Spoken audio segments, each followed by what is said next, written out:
दुनिया के नक्शे पर एक ऐसा महासागर है जो अब सिर्फ पानी का एक विशाल भंडार नहीं रहा, बल्कि ये वैश्विक शक्ति का एक नया अखाड़ा बन चुका है। एक ऐसी जगह जहां दुनिया की आधी से ज्यादा अर्थव्यवस्था की नब्ज धड़कती है और जहां चीन, अमेरिका और भारत जैसी महाशक्तियां अपनी अगली चाल चलने को तैयार बैठी हैं। आज हम हिंद महासागर की इसी गोलमेज के कुछ रहस्यों से पर्दा उठाएंगे। चलिए इस रणनीतिक शतरंज के खेल को जरा करीब से समझते हैं। तो चलिए शुरुआत एक बहुत ही अजीब से सवाल से करते हैं। जरा सोचिए, एक तरफ पेरिस को चमक दमक वाला फ्रांस और दूसरी तरफ कभी समुद्री डाकुओं के लिए खबरों में रहा सोमालिया।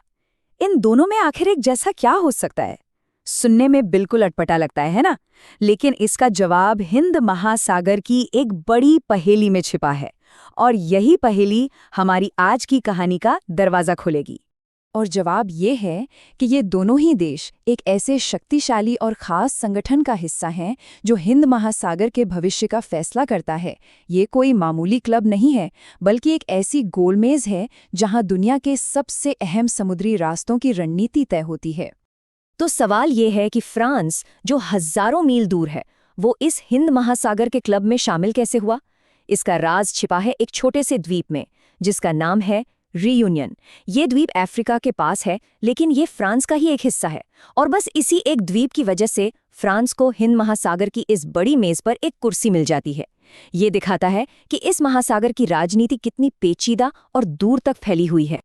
लेकिन ये सिर्फ एक द्वीप की कहानी नहीं है। ये कहानी है उस समुद्री रास्ते पर दबदबे की, जिसे दुनिया की अर्थव्यवस्था का सुपर हाईवे भी कहा जाता है। हमारे हाथ में जो फोन है, उससे लेकर हमारी कार के पेट्रोल तक, बहुत कुछ इसी रास्ते से होकर गुजरता है।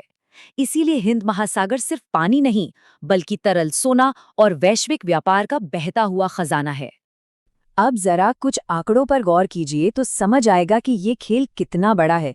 दुनिया के 50% कंटेनर जहाज, यानी वो विशाल तैरते हुए गोदाम जो हमारे घर का लगभग हर सामान लेकर आते हैं, वो इसी महासागर से गुजरते हैं। मतलब अगर ये रास्ता रुक जाए तो दुनिया की आधी दुकानें बंद हो सकती हैं। और सिर्फ बना बनाया सामान ही नहीं, दुनिया का 33% कच्चा माल, यानी फैक्ट्रियों में इस्तेमाल होने वाला लोहा, कोयला और अनाज, वो भी यहीं से गुजरता है। इसका मतलब ये हुआ कि ये रास्ता दुनिया के कारखानों को भी चलाता है और करोड़ों लोगों का पेट भी भरता है। और अब सबसे बड़ा आंकड़ा, दुनिया का 66% तेल, जी हाँ, दुनिया की 2/3 ऊर्जा इसी महासागर के जरिए अपनी मंजिल तक पहुंचती है। तो अब ये साफ है कि ये सिर्फ एक समंदर नहीं, बल्कि एक ऐसा पावर स्टेशन है जिसका स्विच दुनिया की बड़ी शक्तियों के हाथ में है। तो इस विशाल और रणनीतिक महासागर को संभालने के लिए कौन सा संगठन काम करता है? यहीं पर तस्वीर में आता है IORA, यानी इंडियन ओशन रिम एसोसिएशन। ये वही खास क्लब है जिसकी सदस्यता फ्रांस और सोमालिया दोनों के पास है। आइए जानते हैं कि ये बना कैसे और इसका असली मकसद क्या है। इस संगठन का बीज एक महान नेता के एक बड़े सपने से निकला। साल 1995 में नेल्सन मंडेला भारत दौरे पर थे। उन्होंने एक भाषण में कहा कि हिंद महासागर के देशों को दुश्मनी भूलकर एक परिवार की तरह साथ आना चाहिए। उनका यही सपना IORA की नींव बना, सहयोग का एक पुल बनाने का सपना। मंडेला के उस सपने ने बहुत तेजी से हकीकत की शक्ल ली। 1995 में भारत और दक्षिण अफ्रीका ने हाथ मिलाया और सिर्फ 2 साल के अंदर 1997 तक ये एक औपचारिक संगठन बन गया। और फिर कारवां बढ़ता गया। 2001 में चीन बातचीत के लिए शामिल हुआ और 2020 में फ्रांस के आने से ये 23 देशों का एक बड़ा गठबंधन बन गया। जरा इस मेज पर बैठे खिलाड़ियों को देखिए। एक तरफ सिंगापुर और ऑस्ट्रेलिया जैसी आर्थिक ताकतें हैं, तो दूसरी तरफ सोमालिया और यमन जैसे संघर्ष से जूझ रहे देश। और सिर्फ सदस्य ही नहीं, अमेरिका, चीन और रूस जैसी विश्व शक्तियां भी मेहमान के तौर पर यहाँ मौजूद हैं। ये एक ऐसी अनोखी गोलमेज है जहां दोस्त, दुश्मन और प्रतिस्पर्धी सब एक साथ बैठकर महासागर के भविष्य पर चर्चा करते हैं। तो सवाल ये है कि ये अनोखा क्लब आखिर करता क्या है? क्या ये देश सिर्फ बैठकर बातें करते हैं? नहीं, बिल्कुल नहीं। आयोरा का एक बहुत ही ठोस एजेंडा है, एक टू डू लिस्ट जो इस महासागर के भविष्य की दिशा तय करती है। आयोरा की खासियत ये है कि इसमें सिर्फ नेता ही नहीं बैठते, इसमें सरकारें, बड़े बड़े व्यापारी और विश्वविद्यालयों के विशेषज्ञ तीनों एक साथ मिलकर काम करते हैं। इसका मकसद सिर्फ कागजी समझौते करना नहीं, बल्कि समुद्र से जुड़े व्यापार, सुरक्षा और विकास को जमीन पर उतारना है। तो इनकी टू डू लिस्ट में क्या क्या है?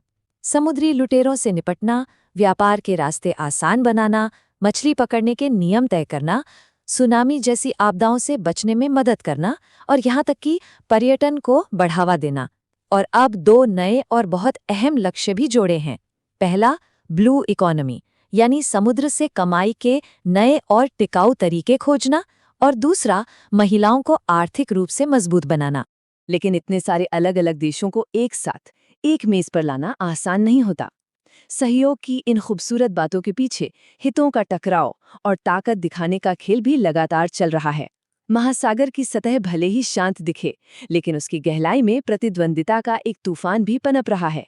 सबसे बड़ी चुनौती है अमीरी और गरीबी के बीच की खाई।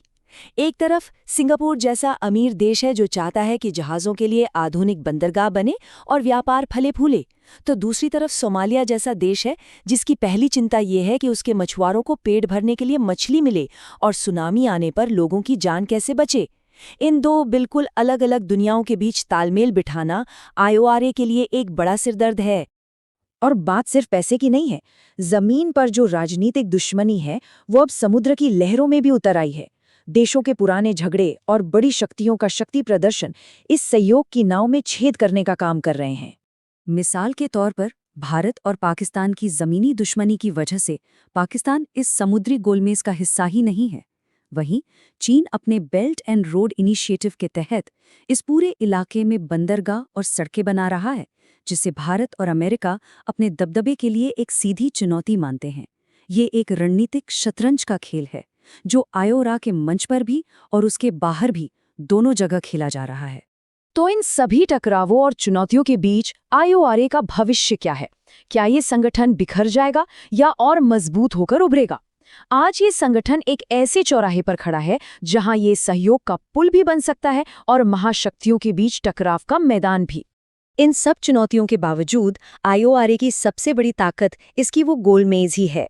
ये इस पूरे क्षेत्र में इकलौती ऐसी जगह है जहां ईरान, ऑस्ट्रेलिया, भारत और दक्षिण अफ्रीका के प्रतिनिधि एक दूसरे के सामने बैठकर बात कर सकते हैं।